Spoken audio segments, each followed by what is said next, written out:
I'm a big fan of Matthew Vaughn. I would imagine both of you are as well.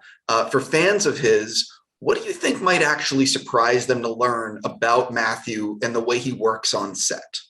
Well, the one thing I sort of noted and took away from it was that despite having these huge sequences and huge sets and the pure mass of people involved in some of these scenes, he's very calm and he's amazing at orchestrating them, but he also is very open to change and collaboration to a certain degree. You know, I think that's something that I didn't necessarily expect on a film like this. Yeah, I agree. I was so surprised by that, how he is so collaborative. And I guess because you think someone that has such a strong identity in cinema would be sort of like, this is how it goes, but he's not. And I think he was also, you know, he really loved working with us, the actors, and was very sort of, he would sort of give it over to us actually sometimes, especially in the kind of more serious scenes. He'd just sort of say, you do it, you go for it, and trusted in us. And I thought that was really surprising as well. I thought he was so good to work with and had such great insights. And yeah, and obviously he's this incredible visionary director who completely sees it. You know, you're making the film and he's like, well, now I'm going to cut to this, and he's got it in his mind totally, which was great because I had no idea what was going on half the time. So I was like, okay, you know, it's fine. The other thing about Matthew is that he creates, with obviously his crew, these really cool action set pieces in all of these Kingsman movies. What was it like actually to be a part of those things? Because I can't imagine these are easy to film. You know, what's evident is that Matthew, and this isn't taking away from what Matthew does, but he surrounds himself with incredible people. You know, Brad Allen and the whole stunt team are so dedicated to getting every element right. And you despite being in films and, you know, having done fight sequences and a few little stunts here and there and other stuff, you still sort of, not overlook, but you forget how much goes into it. And I think this was like, you know, I started physically like 6 months before shooting, and you can see why, because it is so well planned, and the camera department are tied into it as well from very early on, and you just feel very safe and very like comfortable in their hands. And for me, I was just like, I felt honored to like be a student of these experts and be open. You know, Gemma and I had the same trainer, Tony Bayliss, who was like ex-military, ex-paratrooper, special forces, like one of the best kind of person we could have had to like give us that military weapon work background. I think, like, you know, there's not many other jobs where you get to go to work every day and get to crawl around in fields. You know, there were some days where I was just like, you know, crawling around random fields in the English countryside with Tony, and you sort of go home and you're like, yeah, this is cool, you know.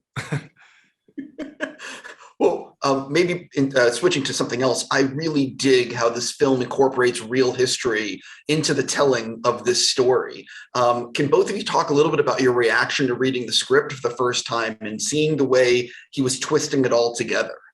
Yeah, I mean, I remember when I read the script, I was like, whoa, this is full, you know, like there's a lot going on. And World War One, like the build up to World War One in itself is a really weird and loads of different things going on, lots of different elements as to why it got to the point of war. And that and then the family stuff with the Oxfords, and then the kind of formation of the Kingsman. It was just like, wow. I mean, I thought, how is he going to do this? I was in, you know, it felt very, very dense.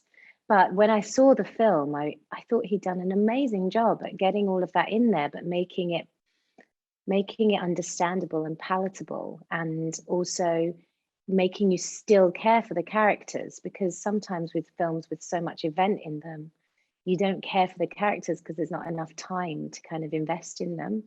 And I think you really, really do in this. So I really you know, doff my hat to Matthew Vaughn, because it's not an easy job, and he did a brilliant job in my opinion. Yeah, I think agreeing with Gemma totally, that the amount of stuff I didn't realize actually happened, you know, despite Matthew sort of changing and taking a more like maybe sort of mad take on certain elements of history. A lot of in the film I was surprised to learn was actually stuff that happened. So I think for me that was the biggest thing coming out of it. Yeah. Obviously, I'm sure everyone who sees this movie is going to be blown away by Rhys as Rasputin. I mean, he is giving it, I hate like 100% in every scene. And I'm just curious for both of you, what was it like watching the finished film and seeing what Rhys had done? Because it's so good. It's so good. I mean, so good. I have been a fan of Rhys Ifans for a long time, and he's so, like, in my opinion, a bit of an underrated actor. And to see him like transform and do this really disturbing yet very, very funny performance. I mean, he really is like incredible what he does. So yeah, I can't wait for people to see that, because it's so memorable and it's so unique. Yeah. I mean, also Rhys is like the most charming. He's like the most charming, funny, like normal guy ever. So like when he stepped onto set as Rasputin, it really was, like Gemma said, a massive like transformation physically, like vocally. He used to do this crazy like vocal fray in the morning and like change the pitch of his voice and the tone. And I also had a lot of scenes where I was like certain comedic moments that I couldn't really hold it down for, that was quite tough, you know, like sitting opposite him. And also sometimes when you're doing scenes with someone and like you just catch these incredible moments, you really just want to smile because of how good it is, and you just sort of marvel at what's happening. But yeah, I think everyone's mentioning that fight scene. Everyone's really enjoying what Rhys has done, and rightfully so, because he's incredible. Harris, this is for you. The no man's land sequence that you were running through was like real explosions going on. So is it safe to say that your reaction in the film is like real life, like, oh, this is deadly? Yeah. I wish I could sit here and say I acted my socks off, but I really was more just thinking about like hitting the mark and not breaking my legs and not getting hit in the face. There was one scene where they said the pyrotechnics guys came over and was like, you know, if you run too close to this, you'll get hit with shrapnel. And I was like, is that safe? Like, am I allowed to do that? Or so yeah, I really was just thinking about not dying. So yeah, whatever you see is that, really just pure fear. Well, I think a lot of people think that making movies is just very glamorous all the time, and I think both of you can attest that it is a very physical and taxing gig, making a movie of this size and scale. Yeah, absolutely. I think everybody got injured at some point, apart from me, and yeah, there were a lot of kind of sore knees and backs and arms and everyone.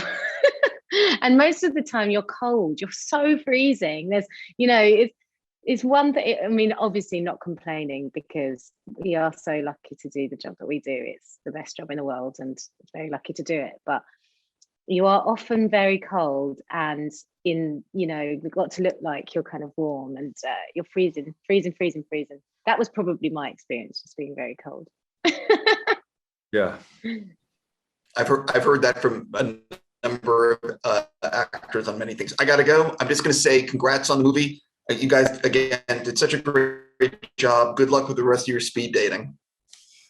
Thanks very much. Thanks.